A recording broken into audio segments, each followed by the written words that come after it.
Diane Jenkins Abbott's heart pounded as she stood by the window staring out at the vast, endless horizon. The ocean stretched for miles, a force so indifferent, so vast, and yet in that moment it felt like it was closing in on her. Jack was out there, trapped on a yacht, surrounded by nothing but water. The man she loved, the father of her children, and the person who had become the cornerstone of her life was in danger. She could feel the weight of that reality pressing down on her chest. Billy Abbott stood beside her, his expression conflicted, as if the entire Abbott family were teetering on the edge of a cliff. "We have to act now, Diane, we can't wait any longer." His voice was low, strained. "We need to get him back." Diane whipped around, her eyes sharp with desperation. "I know that, Billy, you think I don't know that." Her hands trembled as they curled into fists. "But I'm scared. What if it's already too late? What if Victor?" "Victor's behind this," Billy interrupted, his face hardening. "He's the one who's doing this to Jack. He's already made his move." He didn't need to say more. The hatred for Victor Newman was already clear in his eyes. Diane's breath caught in her throat. She didn't want to believe it, but deep down she knew it was true. Victor had kidnapped Jack, and now the clock was ticking. The man she had spent so many years fearing, hatting, loving, and losing to was playing a game she could no longer ignore. Diane was a woman with many layers, but now all of them felt like they were unraveling. Billy grabbed her shoulders, his hands warm but firm. "Diane, we can't waste time. Nikki's in town and she might be able to help. You know how he works, we need her now." Diane's eyes hardened as she pulled away. "And what if she can't help us? What if we're left with nothing but a pile of ashes?" Her voice cracked, but she forced herself to stay steady.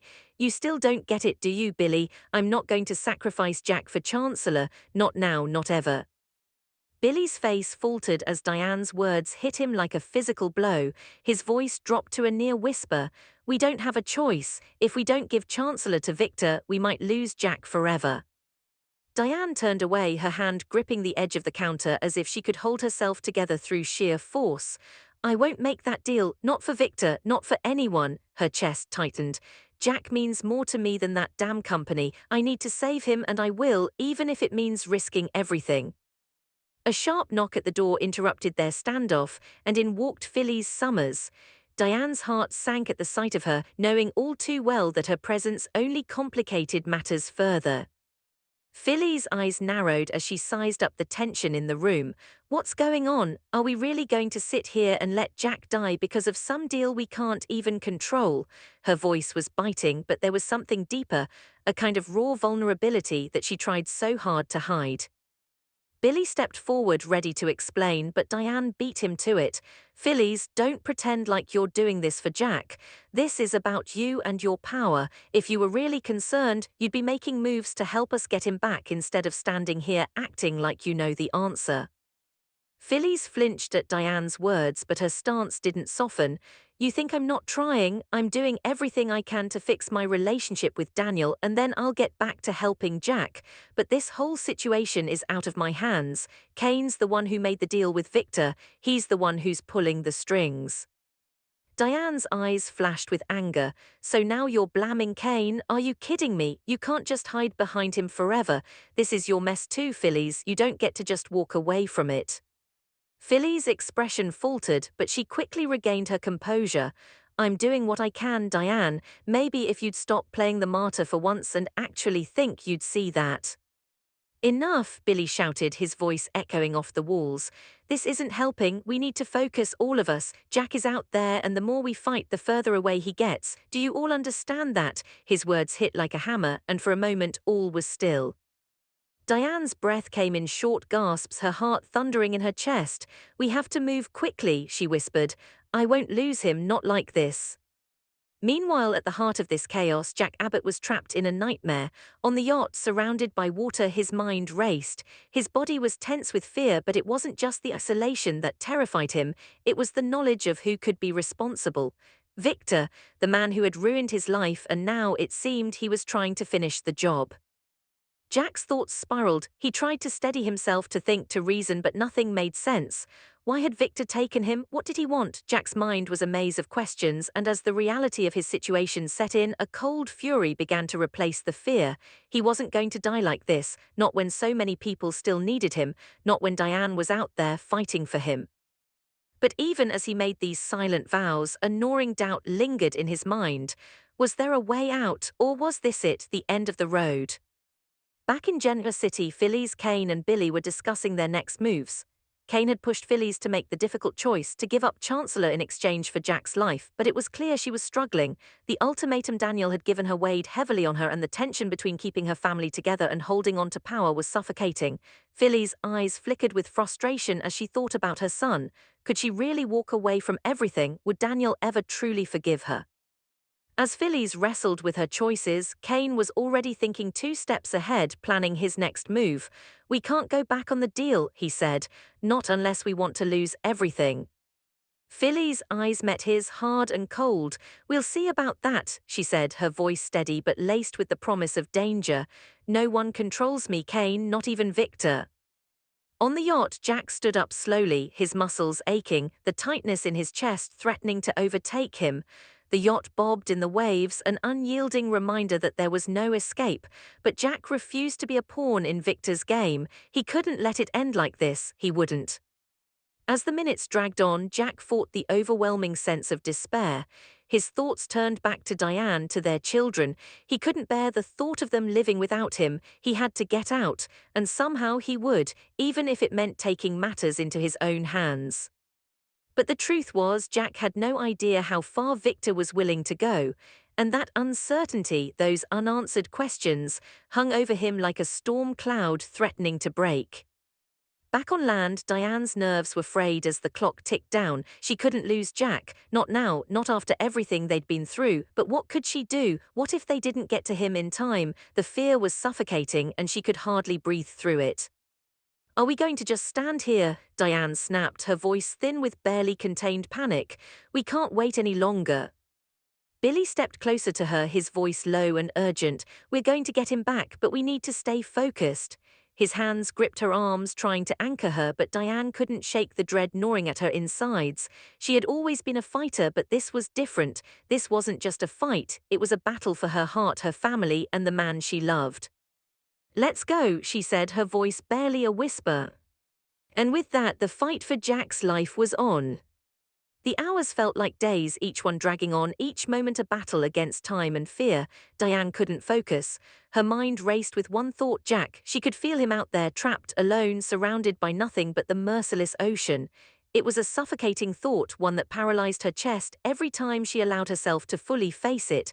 She had to do something, anything, to get to him. Billy moved beside her, packing with frustration. "We need to act, Diane. We've already wasted too much time." His words were sharp, and though his tone was directed at her, Diane could see the fear in his eyes. He was just as scared as she was, but he wasn't letting it show as much.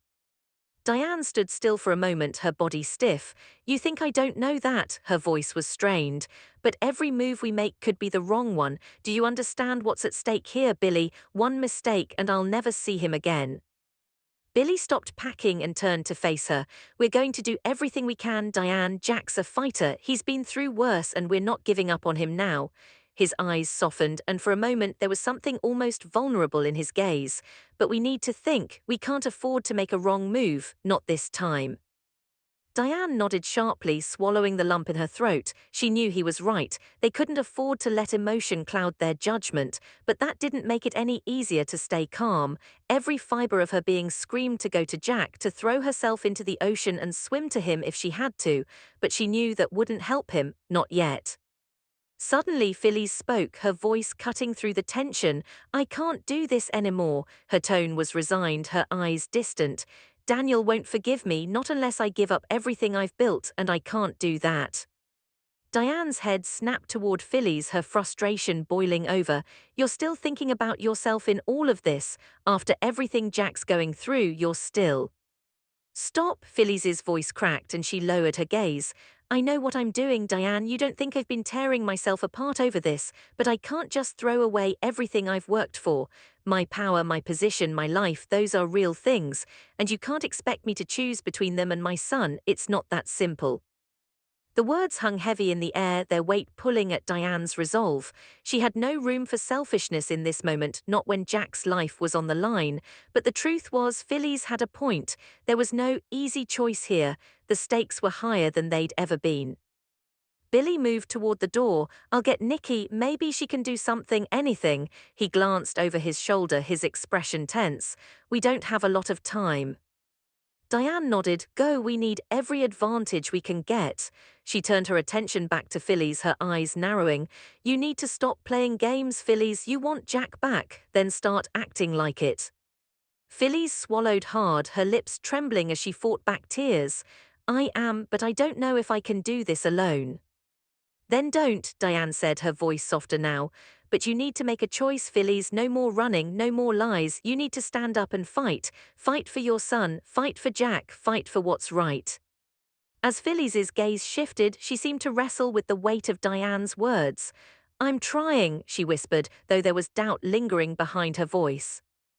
Billy's footsteps echoed down the hall as he left, and Diane turned back to the window. The ocean was still out there, vast, relentless, and terrifying. She couldn't stand the thought of Jack struggling, of him thinking she wasn't coming for him. And then, in a moment of clarity, she knew what she had to do. She picked up her phone and dialed a number she knew all too well. Kane's voice was tight when he answered. What is it, Diane? We need to talk, she said, her voice filled with an urgency she could no longer mask. This deal with Victor, it's not happening, you need to back off. Now. There was a long pause on the other end, and Diane could feel Kane's hesitation. You're not thinking straight, this is the only way. It's the only way to get Jack back safely. I'm not losing Jack to Victor, Diane spat, her heart pounding. And I'm not sacrificing everything for some twisted bargain. You and Phyllis have played enough games. Now we do this my way. Kane let out a sharp breath. This isn't going to be easy, Diane. You think Victor just going to let you waltz in and take Jack? You have no idea what he's capable of. Diane's lips tightened as she glanced at the ocean. I don't care what Victor's capable of. I'm getting Jack back, and I'm not stopping until I do. I'll do what I can, Kane finally said, the reluctant acknowledgement hanging in the air. But you're on your own in this one. With that, the call ended, and Diane was left standing in the silence of the room, her mind a whirlwind of thoughts and emotions. She had no more time to waste. She couldn't let fear hold her back any longer. Jack needed her, and she would fight for him no matter what. Meanwhile, on the yacht, Jack's resolve was hardening. The loneliness of his situation had started to bleed into his thoughts, but now there was something else. His anger was no longer just a flickering ember, it was a roaring fire. Victor had taken him, had trapped him, and now Jack was done waiting. If Victor thought he could control him, he was about to learn the hard way that Jack Abbott didn't play by anyone's rules. His hands gripped the edge of the yacht's railing, his body taut with adrenaline. There had to be a way out of this. He would find it. He wouldn't die like this. Not for Victor, not for anyone. As his mind raced through every possible plan, every desperate escape route, he found himself thinking of Diane again. Her face was etched in his memory, her determination, her love. He couldn't let her lose him. He wouldn't let her fight alone. The yacht rocked again and Jack's fists clenched. He wasn't finished, not yet. Back in Jenkins City, Diane paced the room, the intensity of the situation overwhelming her. This was it. She couldn't wait any longer. She wouldn't. I'll get him back, she whispered to herself, the weight of her promise echoing in the empty room. I'll get Jack back, no matter what it takes.